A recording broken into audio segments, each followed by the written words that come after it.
Hey everyone, this is your Minion East with Japan Study Abroad Vlog, and I know I've missed a couple weeks. I've been busy studying, and it's just going to tie into this video. So this is the follow-up for week 12 and week 13. In the last video I talked about that I finally started my Aikido and Kendo classes. So might as well expand on that. Since the next week following that, I officially started Kendo. Since Kendo and Aikido are in different days. Tuesdays I take Kendo, Aikido I do on Fridays. And there was one sumo lecture I had to take, and that was just all it was. It was a lecture, and it was more on the history of sumo than actually doing it. And I'm one of the few students that actually participated in that course, and I think majority of half that class just skipped it on general. So as a good student, I still stayed around. Okay, so but at this point now, I am about a month away from finally going back home. As of this video, it should be about a month. So I filled out all my paperwork and I've turned it all in, so I'm all set to get ready to depart soon. So I should start packing up in the next few weeks. Figure it out. Okay, and what else did I do? Oh yeah.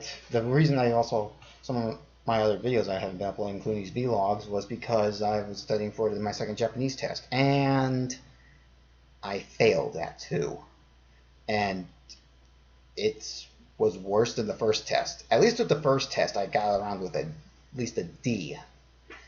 This, I got with a complete flat-out failing of this test. And it, like, F fail. And I was appalled. I didn't know what went wrong. And this time, I actually studied much harder this time on this test. And it was much more than the last time, and I understood the material and the grammar much better. And I wanted to make sure what I knew I was doing wrong this time. So I was suggested to write down the things I studied this time so that I have a much better time of remembering, and I also have a knack for, like, oh yeah, I wrote it like this. So I'm going to try and start doing that too. It's another way of me trying to figure out the different study techniques so I can get much better at doing this.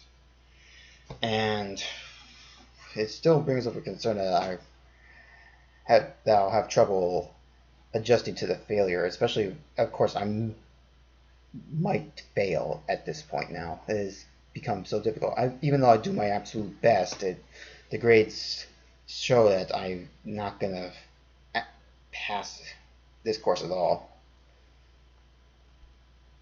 So, and it's the point I have to accept the failure at this point, that I'm going to have to find a way to adjust to it, failing the course, and also missing out on the credits, and also missing out on the GPA grade being lowered as well. I'm going to have to recover from that, and that's going to take a long time for me to do so, but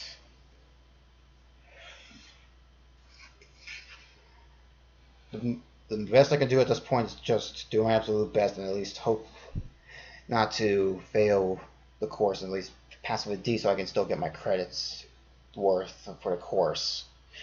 Japanese grades work a lot differently here, since apparently in the 70s to the 60s in the percentage, it's still considered C. So it's passable at least. As long as I'm above the 50s in the percentile, then I'm good. I can still pass the course. So at this point now, I just need to do my absolute best and work on the new study techniques and still help as much as I can. So I need to do everything I can at this point. So yeah, but other than that, that's all I could talk about for this time. There wasn't much to talk about for the previous week, so I wanted to at least compile those two together for this week. And like I said, it'll be 1 month from now, at the time of this upload, that I will be back home, and I can tell everyone of what I thought of Japan. So that said, it's been Minion East, and until next time, everyone, in the next vlog, take care.